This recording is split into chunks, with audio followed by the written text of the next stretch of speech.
All right, today we're going to be looking at an AP Biology question in 3 parts on the topic of genetic variability and genetic change. You can take a look at it right down here.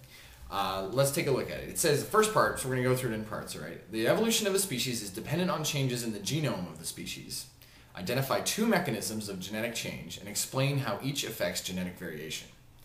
So there are actually a lot of different ways that genetic variation can happen, but they want you to be general. They want you to pick 2. There's 3 that I thought of immediately, but you could use any parts of these, of course. The first one is through mutation, okay, and that can happen through radiation. That can happen through stress in the environment. There's lots of different sources for mutation. It can even just happen as you're copying your DNA and you're going through mitosis and creating a new cell, okay? So mutations happen all the time, but they're completely random. And it usually just means that somewhere in the genetic code something has been miscoded or didn't come through correctly. As a result, whatever protein that DNA sequence was coding for may have a small change into it. Okay, so this is how mutations get introduced. You could talk here about substitution, deletion, insertion, frame shift mutations. Talk about different sources. But the real effect is, right, that this is how new traits enter the genome. This is the source of genetic variation, is by taking an existing gene and making a change to it. That's how you get new genes, okay? Secondly, you could also talk about sex, which is a great way to increase genetic variation. Basically what's happening with sex, it's kind of random, although there is the question of selection, which can throw a monkey wrench into the randomness.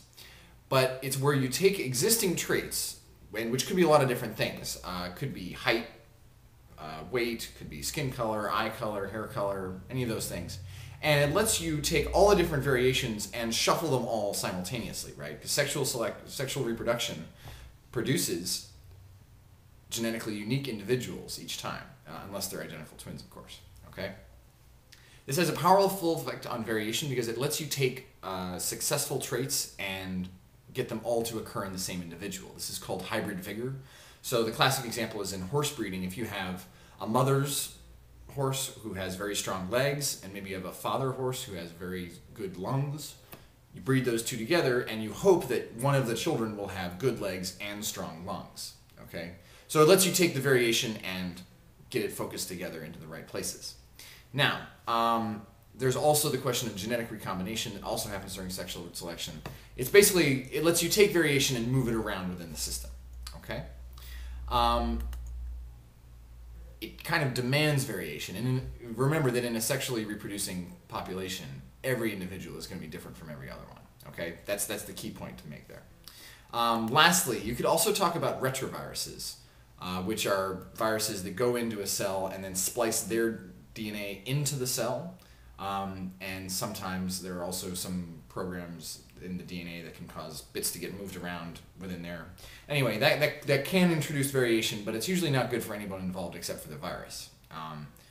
So you could use that one, but I would recommend sticking to mutations in sex. Okay, let's move on to part B here. Based on the data in the table below, draw a phylogenetic tree that reflects the evolutionary relationships of the organisms based on the differences in their cytochrome C amino acid sequences. Okay, so let's do that first. Basically what they've done is here, they've looked at a protein, cytochrome C, and they've taken a sample of this protein from a horse, donkey, chicken, penguin, and snake. It's a common protein. It does an important role within the cell. You don't really need to know what it is here. It's just a protein that we all have, okay?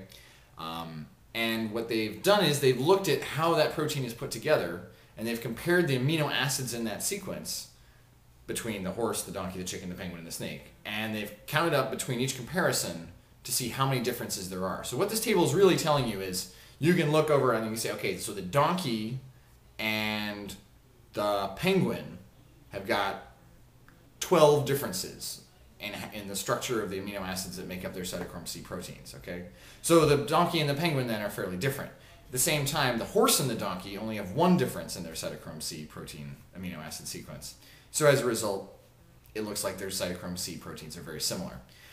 Usually what you tend to find as you look through the evolutionary record is that organisms that are more closely related usually share a common ancestor, and as a result, what's going to happen is that they're going to each be sort of variations on the same original genetic theme, if you will.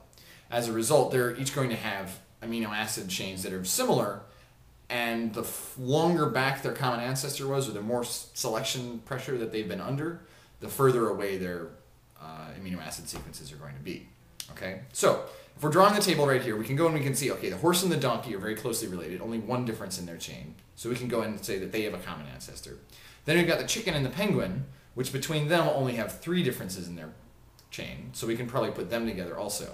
Lastly, we've got the snake, which is an extremely different pattern from everybody else. So it's probably off by itself, okay? And that gives us sort of the baseline. Now we only have a 3-part tree instead of a 5-part tree. So this is a lot easier to deal with.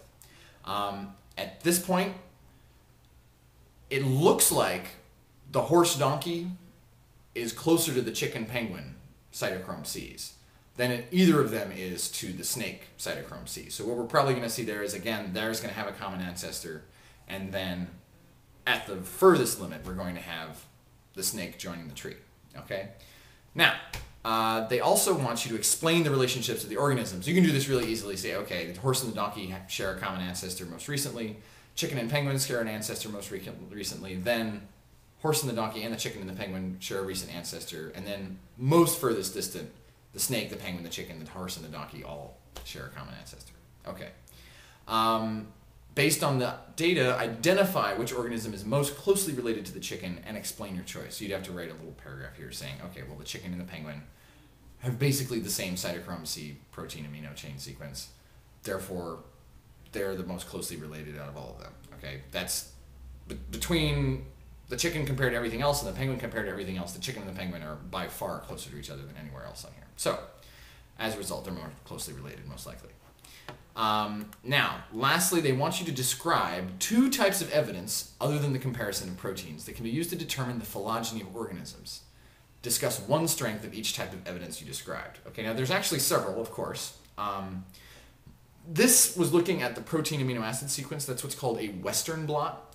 But there are several other things that you can do that are also called blots. There's a Northern blot, which is similar to the Western blot, except you're looking at the RNA chains and comparing the RNA sequences that code for different proteins. Or you can take it one step further back and do a Southern blot, which compares the DNA strains. Okay. Now, DNA and RNA comparison tends to be a lot more precise and accurate because of how proteins are made. In order to produce a certain amino acid chain, there's a couple.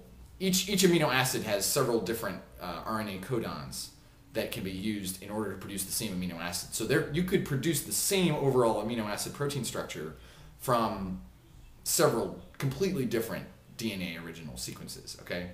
So the point is that small changes in the DNA and RNA often go unnoticed in the final product, the protein. As a result, if you can go back and look at the DNA and RNA, you'll see a lot more differences cropping up that otherwise you wouldn't ever notice, okay? So that can let you be a little more specific about exactly who's closer to who and that kind of thing, okay? Or you could also go old school, all right, and you could just look at the physical structures. You could look at the phenotypes of the animals that were here, right? And that's on the one hand, it's simple stuff like looking at, do they have feathers, do they have flippers, do they have scales, that sort of thing. But you can also look at things like behavior, which is biologically determined, okay, like their mating dances, all that sort of thing. You could also take a look at embryological structures. There's a saying that phylogeny recapitulates ontogeny, which is largely debunked. You probably don't want to use that term. But if you see that 2 creatures in their embryological form have very similar structures, maybe they disappeared later, it's a good bet that they have something similar going on there, okay?